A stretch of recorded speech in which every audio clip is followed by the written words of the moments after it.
Welcome back mga kaaldab. Ito na naman po ang inyong lingkod, si Mr. Destiny.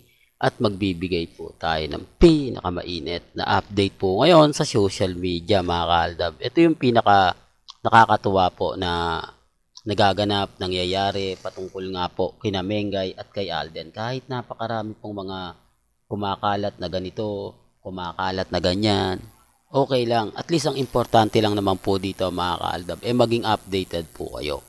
Ano man po yung mga nababasa ninyo, napapanood, napapakinggan, chill lang po kayo. Kasi sobrang blooming naman po talaga ni Alden Richards at ni Maine Mendoza, di po ba? Sa kanila nyo lang ito makikita eh. Kaya nga po yung Armin at Maine Fanatics, gigil na gigil po sa atin. Gusto na po tayong patigilin, gusto na lang magbago na tayo ng content dahil nga po sa mga pinapakita ko, sa mga kumbaga pinanonood ko po sa inyo, mga komento, mga trending, mga viral, nalalaman po ninyo patungkol po kina Alden at kay Mengay. Ang gusto nila mag-focus na lang daw po sa Armin.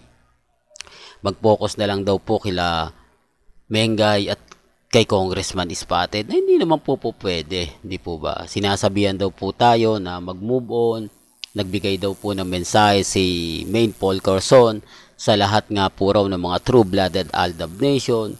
Iniisa-isa po raw sa nila na niya na mag-comment, na sabihin na tanggapin nyo na yung katotohanan, na mag-asawa na po kami ni Congressman Spotted, tigil nyo na nga po, o wala po kaming relasyon ni Alden, di po kami kasal, wala po kaming anak. Bakit po ba lagi nilang pinagdidiinan yun? Bakit lagi po nilang ginagamit si Mengay na sinasabi yung mga bagay na ganyan? Sa totoo lang, depende na lang po yan sa mga maniniwala. Depende na lang po yan sa mga nagsasabi ng ganyan. Ang sa akin lang po, bahala po sila. Di po ba? Ilan naman po yung importante. Basta ako masaya sa mga ina-update natin. Masaya tayo dahil tuloy-tuloy po ang pagbibigay post ni Mengay sa kanyang Instagram, sa Twitter, sa Facebook. Doon pa lang may mali na. Bakit nga po ba panay E80 lang ang pinopost ni Mengay?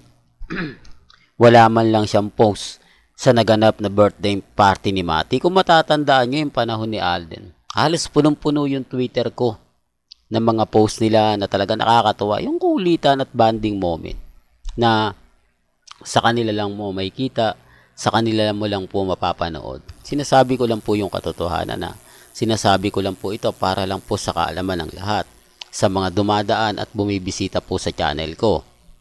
Di po ba?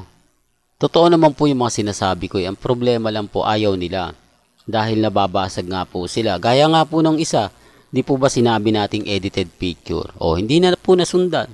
Tanging isang social media account lang po talaga yung kumakalat. Ito yung binabayaran siguro. Sila siguro talaga yung pinaka-founder ng private account. Kasi hindi na po nasundan eh. Yung post na yon, wala na, hanggang dun lang. Bukod sa sana magkaskarga-karga ni Congressman Spotted si Mati, tapos si Mengay, di po ba yung magkakasama? Wala na po eh. Pati po yung Instagram ni Nikki. Pati po yung Instagram ni Colleen, wala po. Di po ba? Para lang klaro, para lang po sa kaalaman ng lahat. Well, hanggang dito na lang po yung updates natin ha.